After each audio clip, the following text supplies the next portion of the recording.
Thanks for stopping by CreativeLightingPhotography.com. You're listening to the Creative Lighting Photography Podcast.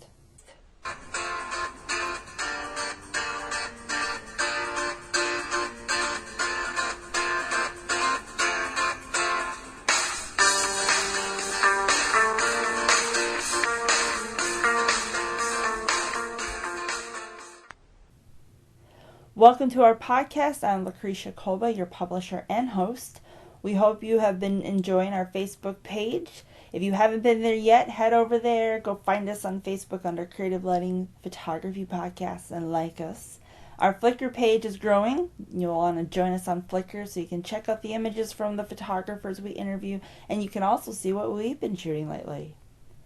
Today's episode is going to be a little different. It's going to feature a couple of things we haven't done before.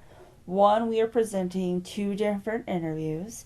We had the opportunity to speak with a talented young lady who's really fantastic at fashion photography, Ernie Passwaters. We caught up with her at a flash party, and we have her speak about that, how she got started doing them. It's her wonderful creative idea, and how you can set up your own flash party in your own photography community. Our main interview is with Chuck Arlund. Chuck, or Chucky, is a musician at heart and a photographer by trade. His rock and roll collector persona is larger than life, yet he's this wonderful, down-to-earth person. You just want to hang out with him. You just want to call him up and go to lunch with him. And hang out we did. He was really generous with his time, and we had a really fun interview and ended up talking a lot longer than I think either of us expected. But he was really great at sharing stories about his images and how he came up with them and about his career. And don't want to put this off any longer. I think you're really going to enjoy it. So we're going to just hop right to it, get started with these interviews, and we're going to kick off the show with Ernie Passwaters.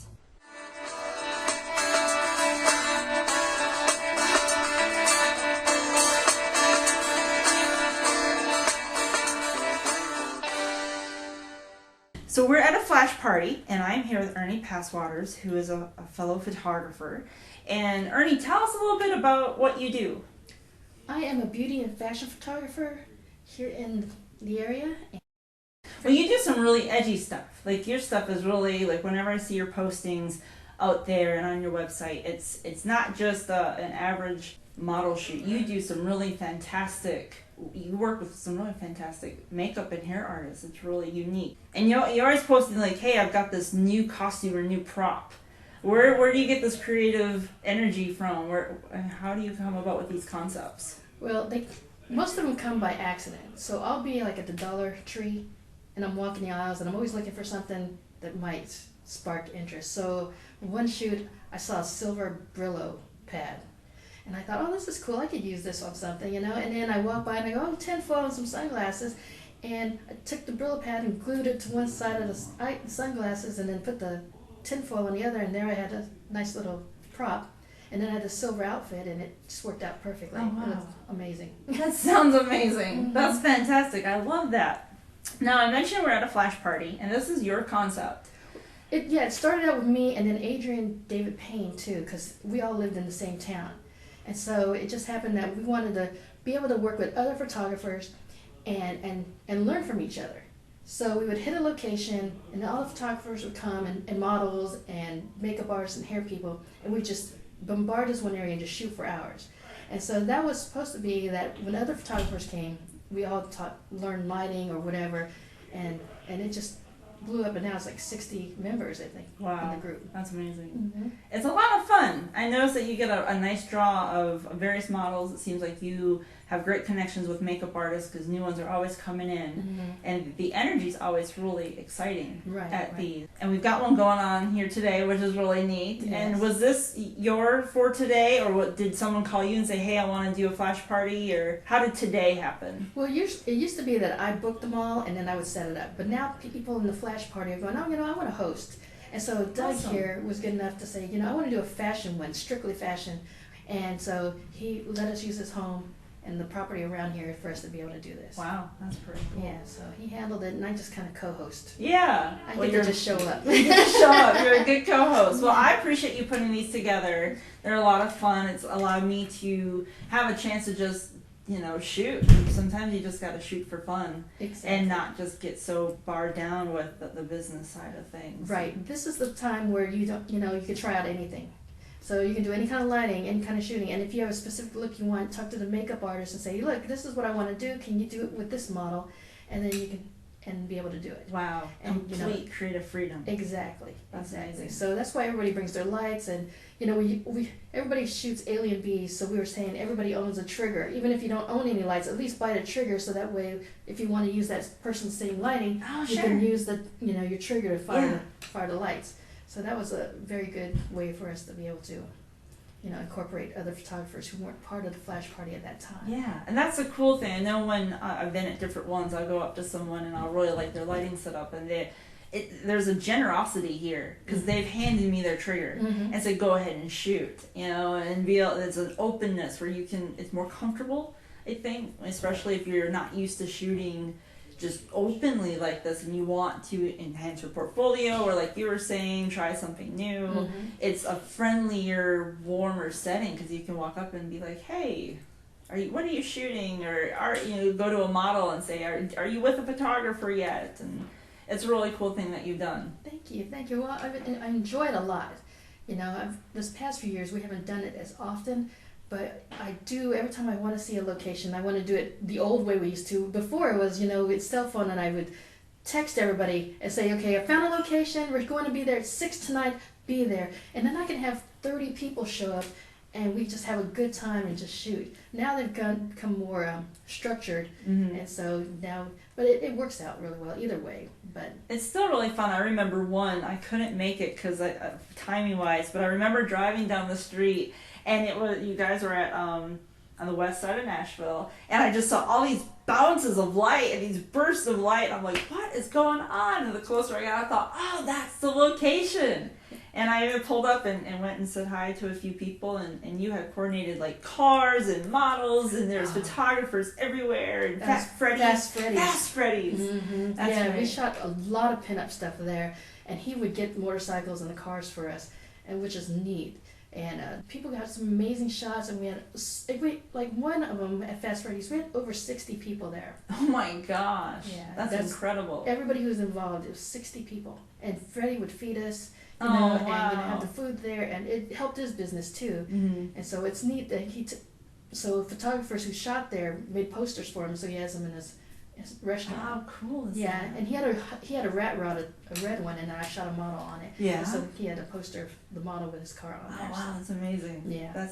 Now is this like spreading? Because I've heard I've seen different postings, and I've heard people saying how your concept is kind of like evolving throughout the country. Have you heard anything like that? Well, I don't know about the country, but I know there's a lot of flash parties that have been happening. They've been all just using that term. I said, I should have trademarked it, but it was already trademarked. But yeah, and then people would assume it's my party, and I was like, no, I have nothing. I'm not involved in that at all. I don't even know what you're talking about. Right. And they're like, well, they say, you're doing it here. I'm like, no, that's not me.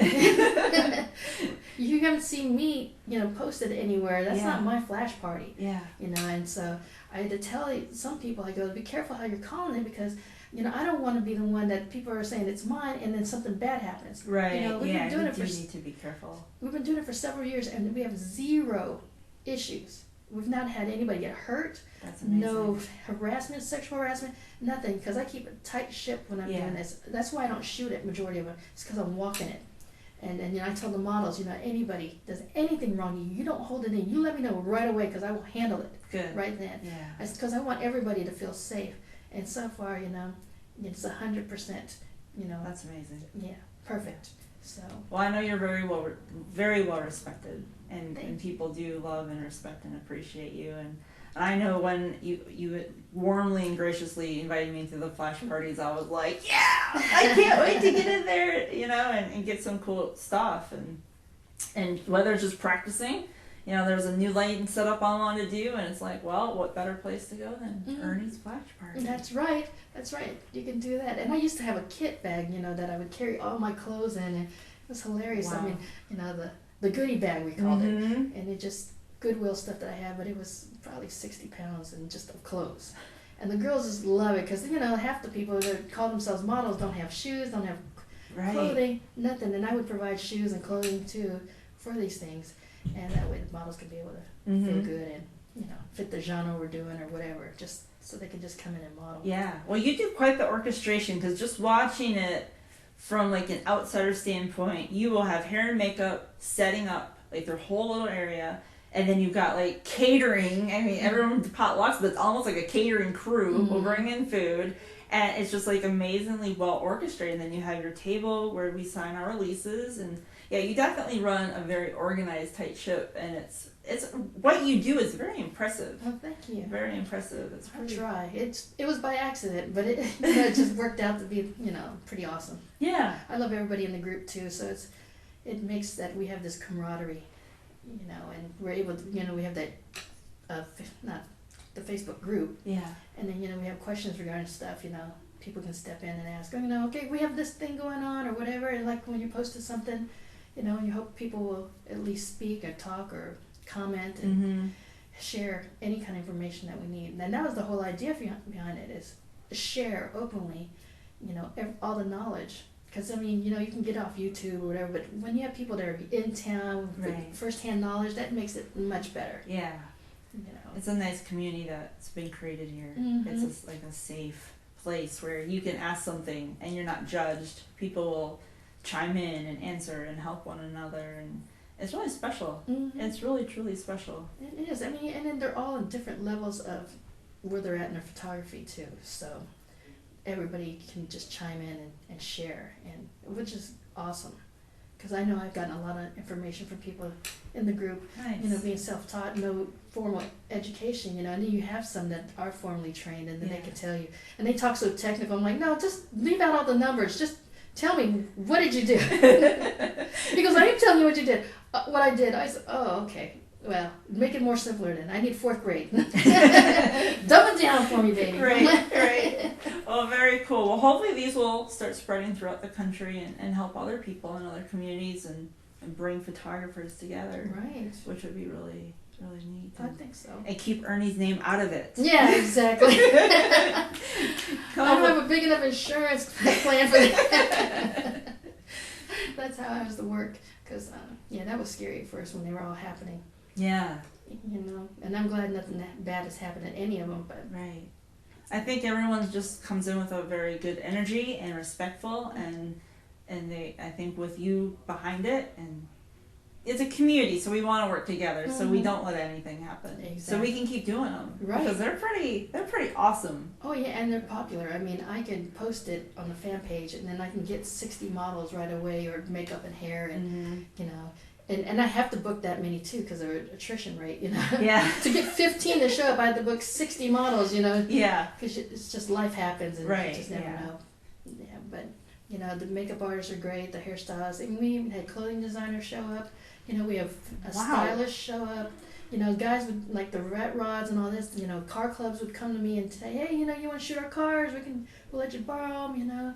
I mean, it's just been wonderful. Yeah. The places that allow us. And then we did that one flash party, which was a swimsuit one, and we shot it at EDSI, and he brought in sand. So we had a beach, palm trees. Oh my gosh. And then he set up 2 beds, and then we had a stripper pole, and then we had a swing, and then we had another thing where they could hang from the ceiling. It was amazing. Wow. And it wasn't a very big place, but we had everybody in there just having a great time, and he did the food, and that was just so much fun. I just video that one too. Yeah, that just turns into like a huge production, which I think feeds into the energy, which makes it into a really fun shoot. You get to shoot something you don't normally get to shoot, whether you want practice or add to your portfolio. It's just really amazing. Right. It's so cool. And that's the whole idea behind it. New models can get pictures, new photographers can get some decent pictures, and then we learn from each of us.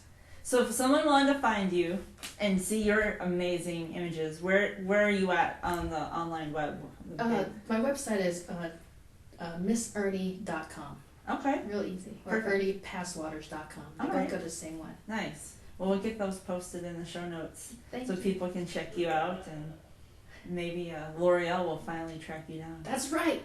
I'm knocking at your door. They're missing out by not having you as their photographer. Exactly. I believe that. Very cool. Well, thanks for talking to us about your flash parties and what you do. I really appreciate it. Oh, I appreciate you having me. This was fun. Good. That was Ernie. We hope you enjoyed her input on the flash parties. They're a lot of fun. I've had the opportunity to participate in them, and I'd highly recommend you contact your fellow photographers and put one together. It's a great way to do some networking, and it's always good to have a solid community of photographers in your area, and this is a great way for you guys to come together.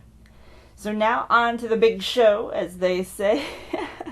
We're going to go on to Chuck Arlund. Truly a delight, and I can't wait to get this interview started. So without waiting any longer, we're going to welcome Chuck Arlund to the show. So we're here with Chuck Arlund, who is a master with off-camera flash and has a fantastic, unique style with his images. Thank you so much for being part of this podcast. No problem. I really appreciate it. I will admit I'm a little intimidated to sit down with someone like you because your images are so larger than life. They're these amazing productions. You laugh at me, but it's true. Your photos, they're just beautiful. So how long have you been doing photography? For a long pause, a long time. A long time. Yeah. I really started thinking about it seriously about 1988. So. What got you into it? What I couldn't draw well enough. I'm being dead serious. Yeah. I was a realistic artist. I wanted to do these, more abstract style art. I'm terrible at paint. I couldn't get the stuff to work right, so I started going more of a realism. Mm-hmm. It just wasn't ever realistic enough. So there you go. No, but yeah, seriously, I just couldn't draw well enough. And I had a girlfriend whose dad was an artist that kind of made the obvious point: you're drawing photographs, you're trying to make them look realistic. Why don't you just be a photographer? Really? So, yeah, and it was that. And I was always intrigued by fashion and music industry stuff. I mean, that's what I looked at. I was a musician, so I looked at rock bands, and I loved looking at fashion magazines. And there you go. And that's what I used to draw. Oh wow. I picked up a camera, started taking photography classes. When I graduated high school, I went to art school for a half a semester before I joined the rock band and dropped out. But during that time while I was in the rock band and going to junior colleges, I started just taking photography classes left and right. Really started learning more about the photographers themselves. Bought a Herb Ritz book that blew me away, Yeah. and the rest is history. Wow. Sort of. Speaking of musicians, you've done some really unique work with musicians, and there's one image when I was going through your stuff where there's 4 individuals sitting outside of a laundromat, and the same 4 are looking outside from inside the laundromat. Can you tell us about that? And It's honestly, I cannot remember the band's name to save my life, but we were just shooting. There's really not much to say other than, hey, wouldn't it be funny if you guys were looking in on yourselves? And they're like, really? And I'm like, yeah, it'll be fun. And there's no more thought into it than that. Honest to God. Wow. And it was just, the image itself is simple. It's just a composite image. You just take a shot of them sitting down, then you ran them back outside, take another shot, and just painted them in. Mm-hmm. I actually use that picture when I teach as part of one of my Photoshop classes, and have all the people learn how to layer mask and stuff. Really, there's no other story to that other than it was like, we're here, this might be kind of funny. Right. Let's just do it. Well, definitely worked. And that was it. Yeah. It's a great shot. Sorry, there's not a bigger story to that one, but sometimes I just get these whimsical ideas to do stuff, and I love it. That was it. That's a really fun image. Speaking of whimsical, you come up with these fantastic creative ideas. Tell us about the image where there are 3 women on a couch. There's like a homeless guy in the background getting drunk. There's a drum major. But where did this come from? And like, what was the inspiration? Will you believe me if I say I just was driving by and I said, hey, let's just grab some people and throw them on the couch? I probably would believe you. Actually, honestly, that one does have a story. That was shot for a CD cover, in particular for a band called November. The album was called Superstar Parades. one of the lyrics in the song Superstar Parades was "Pain Don't Fail Me Now," not "Feet Don't Fail Me Now" from Lana. This was longer before that. And I started thinking about how when you make it, as an artist, and I used to be, I was a musician for 25 years and playing professionally. Your first songs are the ones built out of, pain, basically, or, you haven't made it yet. And then once you do make it, where do you find that pain? Right. So basically, that's kind of what the song is about.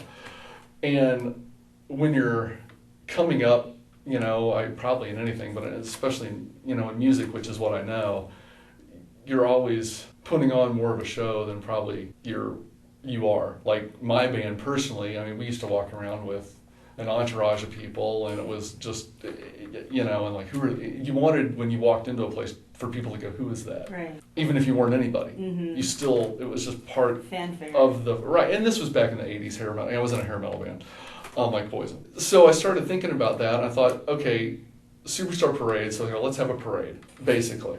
I thought we could put the band, but that wouldn't make any sense. Let's get 3 models, put them on a couch, basically like they're doing a parade, but they're basically coming from nothing. So it's a parade down an empty, burnout street, and the only guy that's interested is some homeless guy sitting on the corner raising a toast to him. Right. I put the drum major in there, obviously to illustrate that it is a parade, and not just 3 girls sitting on a couch, like, look at us, right. which is kind of a take on modern society, how we're just kind of this narcissistic society. Look at what we're going to do. Right. We're so, everybody's a star in their own head, type of thing. The drum major, the guy that's the drum major, was actually the producer of the record.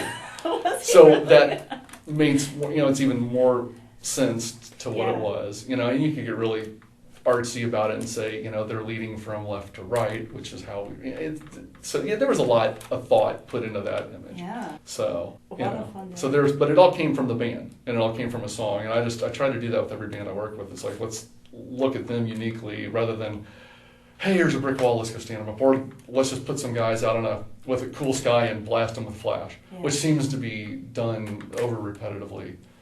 It's like I think the empty sky with off-camera flash, I'm doing quotes, is our modern version of throw a band in front of a brick wall. Right. There's no, where's the story? Where's the thought? Who is this? What's that tell me about the artist? Other than they can stand at dusk and look cool and have more flash than you need put on them. Right. Anyway. Yeah. So there you go. Nice. Well, it's a really cool image.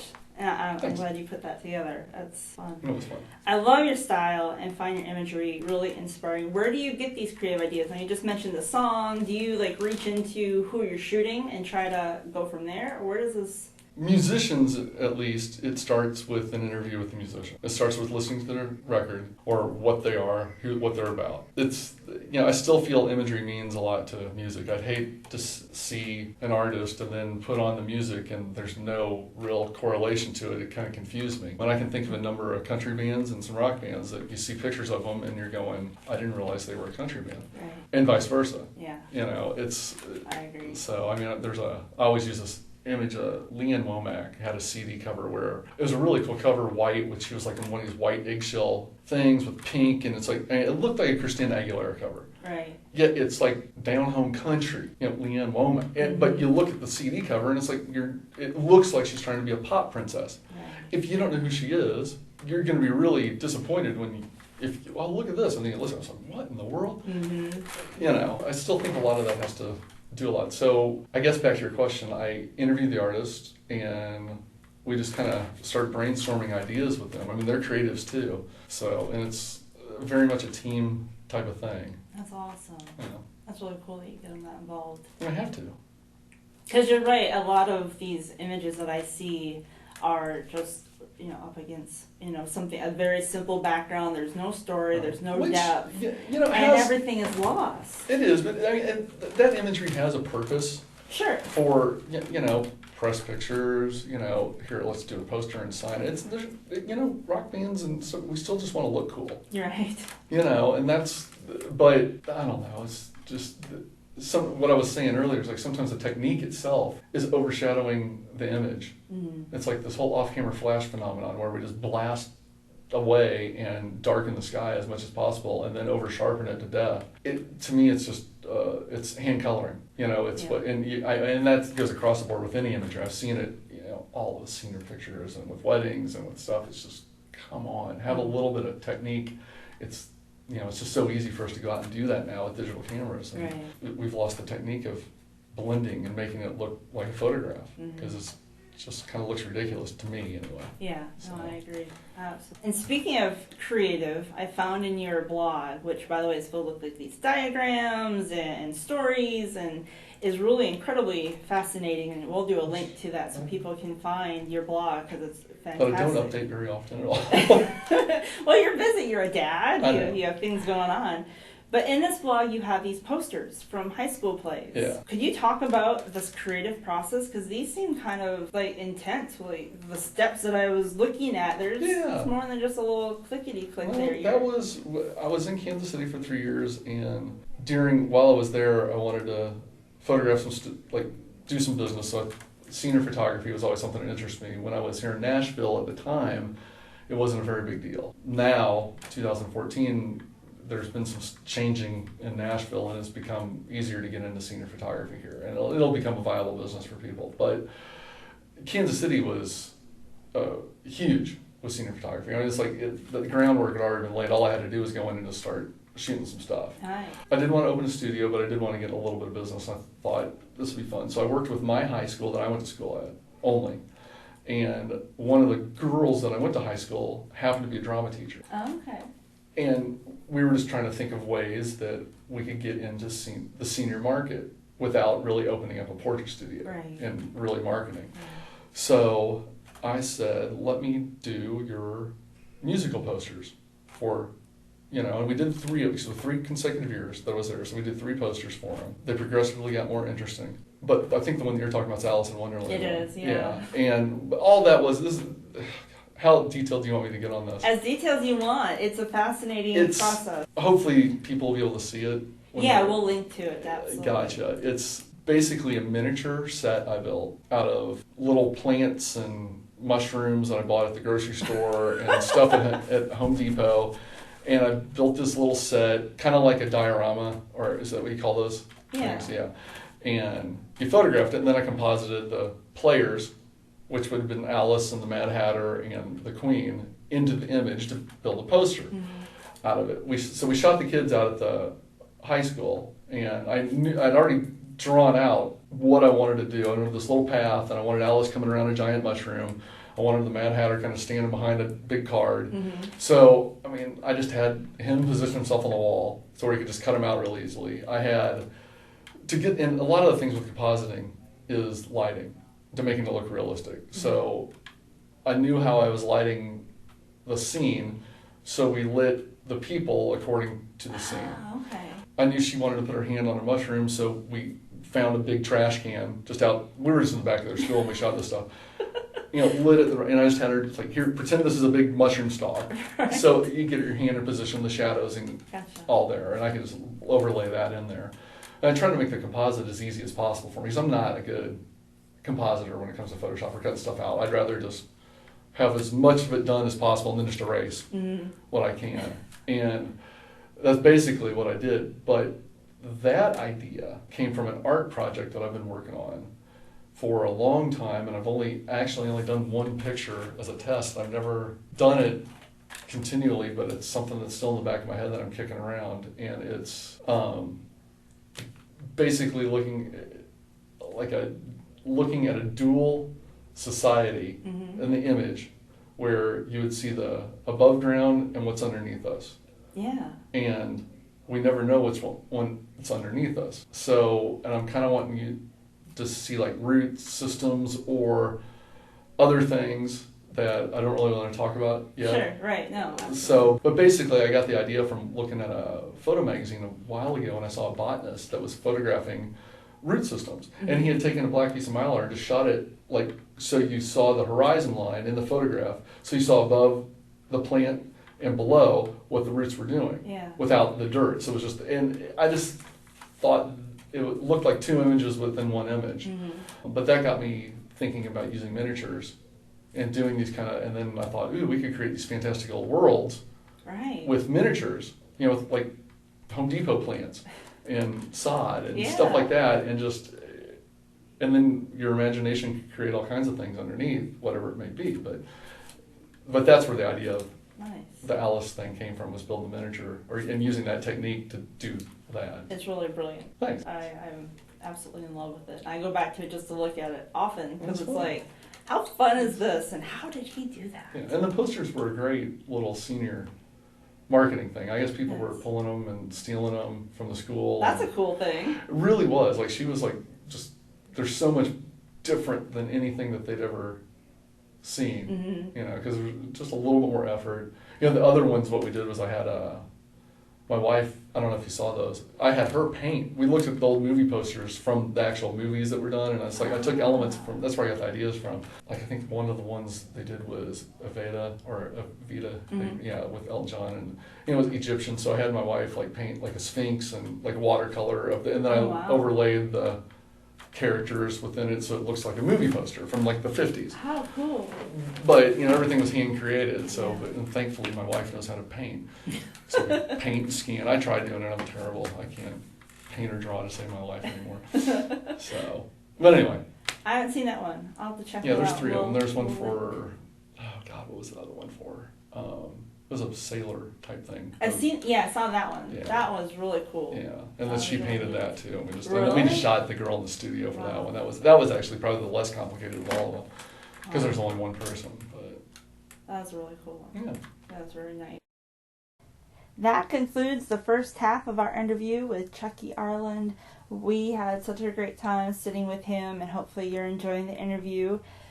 We look forward to having you tune in next time for the second half of this show.